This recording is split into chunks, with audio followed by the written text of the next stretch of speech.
আমাদের নায়িকা সবার সাথে এক্সারসাইজ করছিল। তখন এখানে একটি লোক এসে বলে যে আমি জ্যাকের সাথে দেখা করতে চাই। তখন সে বলে, ও আচ্ছা, আপনি স্যারের সাথে দেখা করবেন, আমি আপনাকে নিয়ে যাচ্ছি। যখন ছেলেটি জ্যাকের সাথে দেখা করতে যায় তখন আমরা বুঝতে পারি যে সে ছিল রিপোর্টার। আর এখানে আমরা জানতে পারি কাং নামের যে মেয়েটি ছিল, যে কিনা তার এক্স ছিল জ্যাকের, সে মারা গিয়েছে। আর এই জন্য সবাই মূলত জ্যাককেই দোষারোপ করছে। কাং আসলে কিভাবে মারা গেল এটা আমাদের দেখানো হয় না, তবে কাংয়ের জন্য সবাই অনেক দুঃখিত ছিল আর সবাই দোষারোপ করছিল জ্যাককে। সবাই মনে করতো হয়তো জ্যাক তার সাথে ছিল, জ্যাকই তাকে মেরেছে। তবে এটা একদমই ভুল ছিল। জ্যাক সবার কাছ থেকে পালিয়ে বেড়ানোর চেষ্টা করে। মিরান জ্যাককে আটকানোর অনেক চেষ্টা করে, কোনোভাবেই তাকে আটকানো সম্ভব হয় না।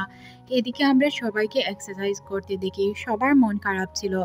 জ্যাকের কথাই সবাই বলছিল, জ্যাক যদি না আসে তাদের জিম সেন্টারের কি হবে।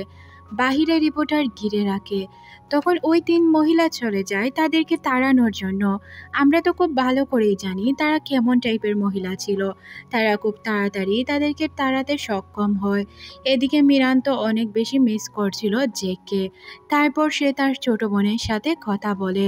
তার ছোট বোন বুঝতে পারে, কারণ যেহেতু তার বয়ফ্রেন্ড ছিল আর তার বয়ফ্রেন্ড তাকে ছেড়ে গিয়েছিল, তাই এই বিষয়গুলো সে ফিল করতে পারছিল। তাই সে ভাবে তাকে হেল্প করবে। তারপর তারা তাকে খুঁজতে বের হয়, কোনোভাবেই তাকে খুঁজে পাওয়া যায় না। মিরান এতে অনেক মন খারাপ করে, কারণ সে জ্যাককে খোঁজার জন্য কতই না কষ্ট করেছিল। তাছাড়াও জ্যাককে সে পছন্দ করত। মিরানের বোন তাকে চিন্তা করতে নিষেধ করে, বলে সে চলে আসবে। তুই আপু এই বিষয়গুলো নিয়ে চিন্তা করে তোর মুড নষ্ট করবি না। সবাই জিম সেন্টারে জিম করার জন্য আসতো, তবে ট্রেনার না থাকার কারণে তাদের মন অনেক বেশি খারাপ হয়ে যেত।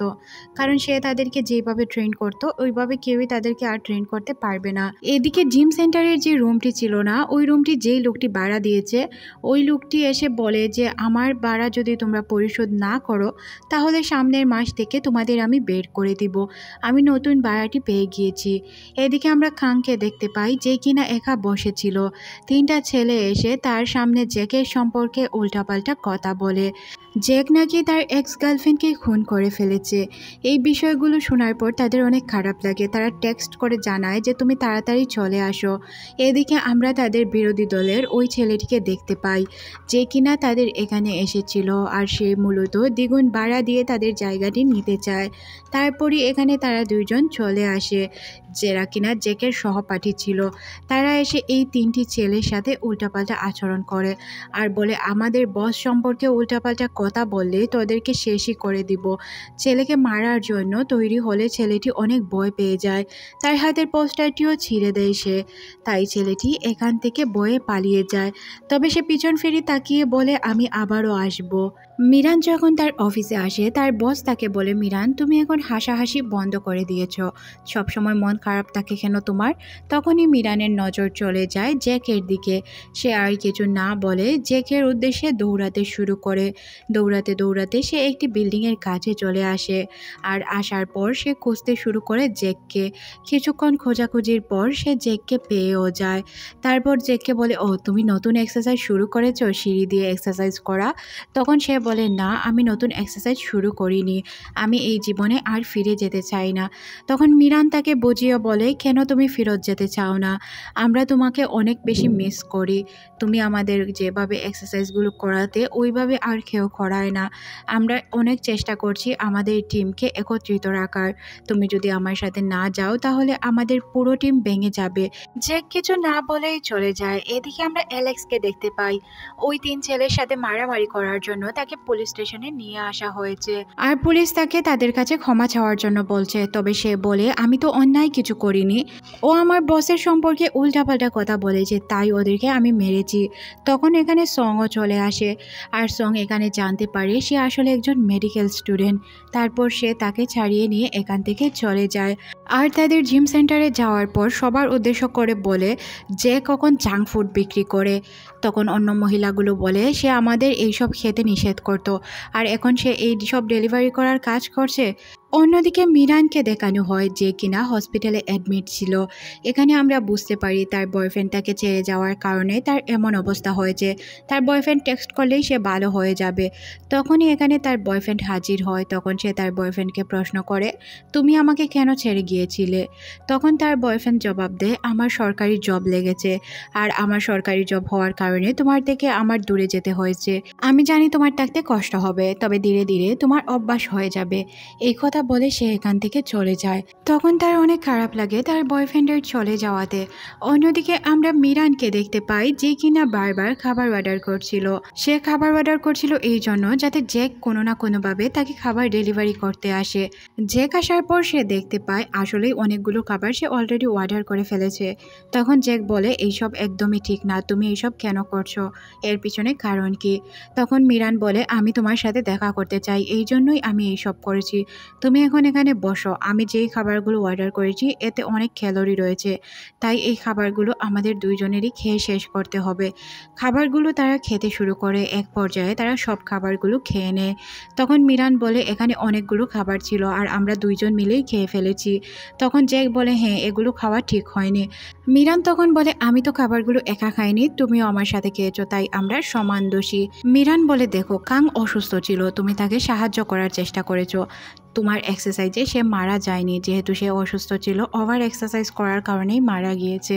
তুমি তাকে ঠিকঠাকভাবেই ট্রেন করেছো, এতে তোমার কোনো দোষ নেই। তুমি সবার সামনে এটা প্রমাণ করে দাও তুমি নির্দোষ। কেন তুমি এইভাবে নিজেকে লুকিয়ে রাখছো? তখন সে বলে, আমি এইসব করতে পারবো না, প্লিজ আমাকে এখান থেকে চলে যেতে যাও। তখনই আমরা দেখতে পাই একটি লাইভ শো, যেখানে সবাই সাংবাদিককে বলছে যে আসলে সত্যটা কি। তারা বলছিল এইভাবে যে আজকে আমরা জ্যাকের সত্যটা সবার সামনে তুলে ধরবো। জ্যাক কতটা ভালো লোক আর খারাপ লোক এটা আপনারা আজই জানতে পারবেন। তখন একটি মহিলা বলতে শুরু করে, আমি যখন নতুন বাচ্চা নিয়ে এসেছিলাম তখন ওই লোকটি আমাকে হেল্প করেছিল, আমার বাচ্চাকে পর্যন্ত লালন পালন করেছিল শুধুমাত্র আমাকে ফিট করার জন্য। উনি এইসব না করলেও পারত। উনি আসলেই অনেক ভালো মানুষ, অনেক দয়ালু। আমি কখনোই কল্পনা করতে পারিনি যে উনি আমার জন্য এত কিছু করবে। সাংবাদিক উল্টাপাল্টা কথা বলতে সাংবাদিককে তারা উল্টা আরও ধমকাতে শুরু করে। তারপর বলতে শুরু করে জ্যাক। সে বলে, আমি মেডিকেলের স্টুডেন্ট ছিলাম, যখন আমি জানতে পারলাম আমি মারা যাব, আমার মরণব্যাধি রোগ রয়েছে, তাছাড়াও আমার হেলথ ইস্যুস আছে, তখন আমি নিজেকে মারার চেষ্টা করি। আসলে আমি ওভার ইটিংয়ের মাধ্যমে নিজের ওজন বাড়িয়ে দেই। তারপর আমি নিজেকে বারবার ফাঁস লাগিয়ে মারার চেষ্টা করি। যখনই মরার চেষ্টা করতাম দড়ি ছিঁড়ে যেত। তখনই আমার কাছে জ্যাক আসে আর সে আমাকে বলে, তুমি যেহেতু মরতেই চাও তাহলে নিজের ওজন কমিয়ে মরো, তাহলে তোমার জন্য অনেক উপকার হবে। তাছাড়াও তুমি ভালোভাবে মরতে পারবে, শান্তিতে মরতে পারবে। তারপর থেকেই আমি এই অবস্থানে, আমি আর কখনোই মরার চেষ্টা করিনি। মিরান তার গালে হাত দিয়ে বলে, তোমার যেখানে মন চায় সেখানেই দেখো, প্লিজ আমার সাথে জিম সেন্টারে চলো। পরদিন সকালে আমরা দেখতে পাই সে আসলেই জিম সেন্টারে পৌঁছে যায় আর সবাই তাকে দেখে অনেক খুশি হয়। তখনই এখানে জিম সেন্টারের ওনার চলে আসে আর বলে যে তোমাদের সাথে আমার কিছু কথা আছে। তখন তারা জিজ্ঞাসা করে কী কথা। তখন লোকটি বলে যে আমি আমার জায়গাটি বিক্রি করে দিয়েছি, জায়গাটি অন্য কেউ না, অ্যালেক্সের মা নিয়ে নেয়। আসলে অ্যালেক্সের মা চাইছিল অ্যালেক্স তার পেশায় ফেরত যাক। আসলে অ্যালেক্স তো ডক্টর হতে চাইতো, তাই না? তাই তার মা চাচ্ছিল সে ডক্টর হোক। তখন অ্যালেক্স তার মাকে বলে, মা, আমি অনেক কষ্টের বিনিময়ে আমার এই বডি অর্জন করেছি, তাছাড়াও এই কাজে আমি শান্তি পাই, তাই তুমি কি আমাকে এই কাজটি করতে দিবে না? তখন তার মা কিছুটা আপসেট হয়ে যায় আর বলে, তোমার যা ভালো লাগে তুমি তাই করো। এখানে সেও অনেক খুশি হয়ে যায়, তবে সে এটা বলে যে আমার যা মন চায় আমিও তাই করব। এদিকে গাং জানতে পারে আইনি এই জায়গাটি কিনে নিয়ে, তাই সে তাকে গিয়ে বলে, সরি তোমাকে এইসব করার জন্য। তখন আমরা দেখতে পাই আইনির সাথে কথা হতো জ্যাকের। জ্যাক আইনিকে বলে, আমি যাওয়ার পর তুমি আমার জিম সেন্টারটি একটু সামলে নিও। তখন আইনি বলে, আমি এটার উপর কবজা করে নিব। তখন জ্যাক বলে, না প্লিজ এমনটা করো না। এখানে আমরা বুঝতে পারি আইনিকে যতটা সে খারাপ ভাবছিল সে ততটা খারাপ নয়।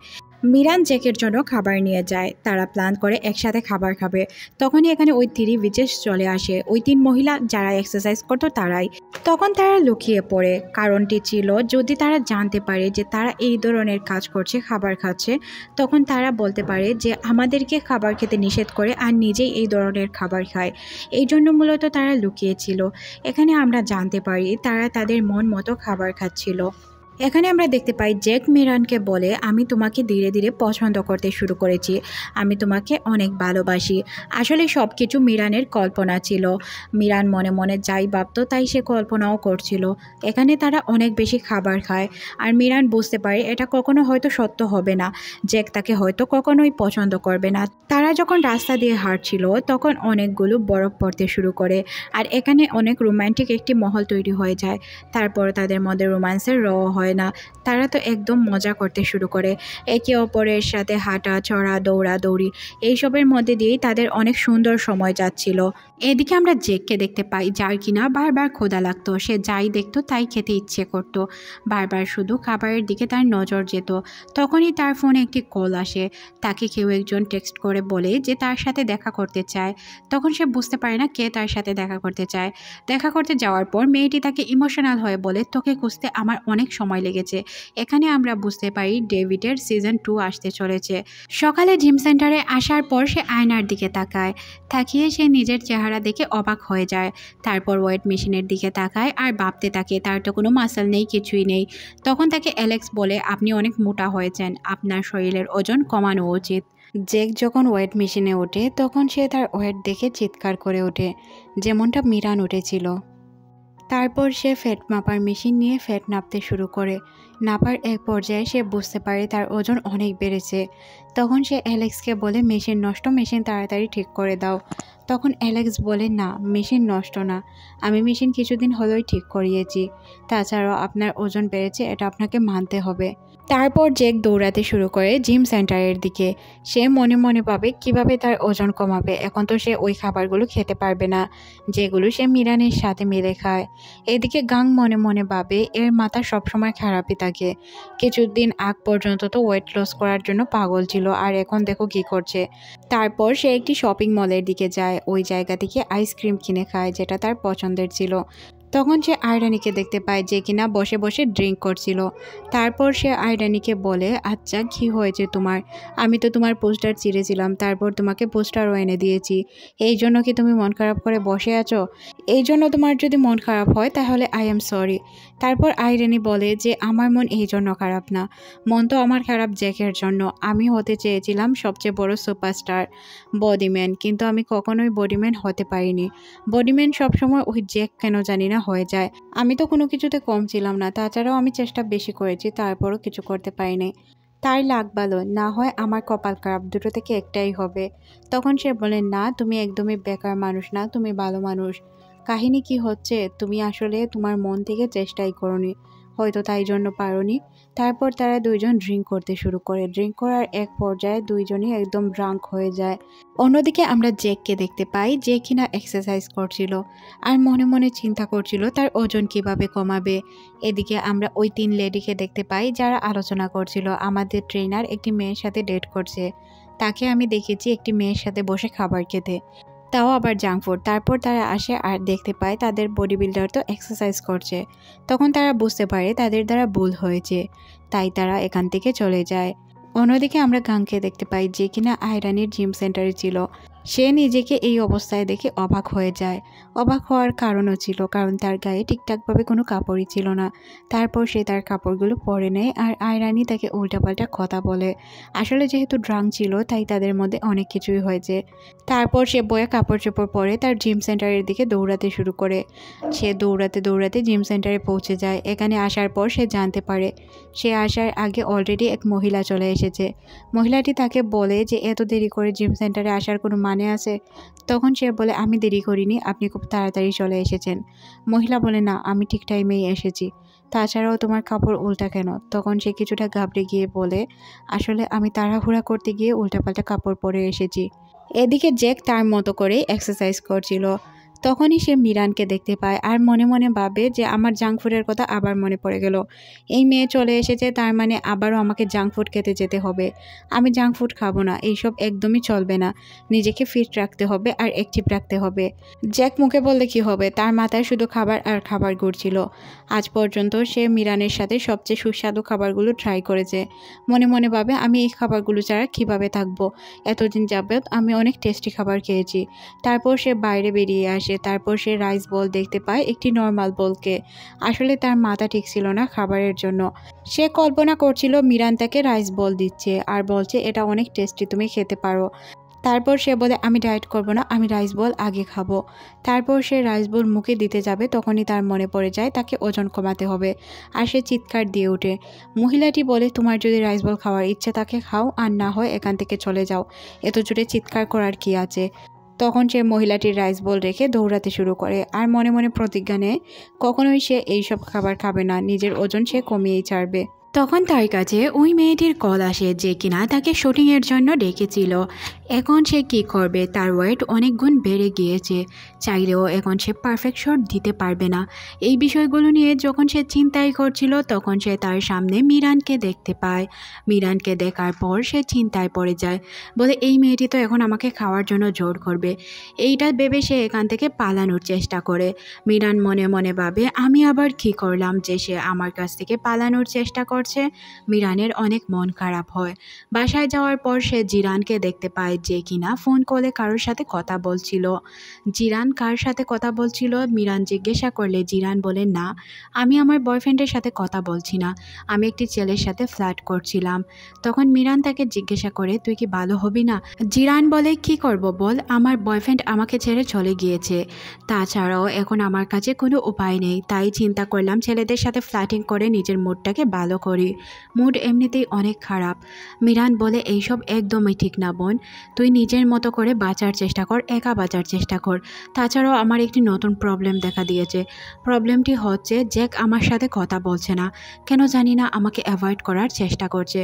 তার সাথে তো আমার কোনো কিছুই হয়নি, তার সাথে আমি কোনো ঝগড়া করিনি, ঝামেলা করিনি, কিছুই হয়নি, তাহলে কেন সে আমাকে ইগনোর করছে? সে কি আমাকে পছন্দ করে না? তার কথাবার্তায় তো মনে হতো যে সে হয়তো আমাকে প্রপোজ করবে, পছন্দ করে। তবে সব কিছু কেন জানি না উল্টা হয়ে গেল। জিরান তাকে বুঝিয়ে বলে আপু দেখ, তুই সরাসরি তাকে প্রপোজ করবি না, তুই ভালো করেই জানিস তুই প্রপোজ করার পর রিজেক্ট হলে কি হয় তোর অবস্থা, তাই আমি তোকে বলি তার সাথে আই কন্ট্যাক্ট করার চেষ্টা করবি। মিরানও তার কথায় রাজি হয়ে যায়। পরদিন আমরা দেখতে পাই জিম সেন্টারে আসার পর সে তার সাথে আই কন্ট্যাক্ট করার চেষ্টা করে, অনেক কষ্ট করে তার চোখের দিকে তাকায়, তবে কোনো কাজ হয় না, কারণ সে তাকে পাত্তা না দিয়ে এখান থেকে চলে যায়।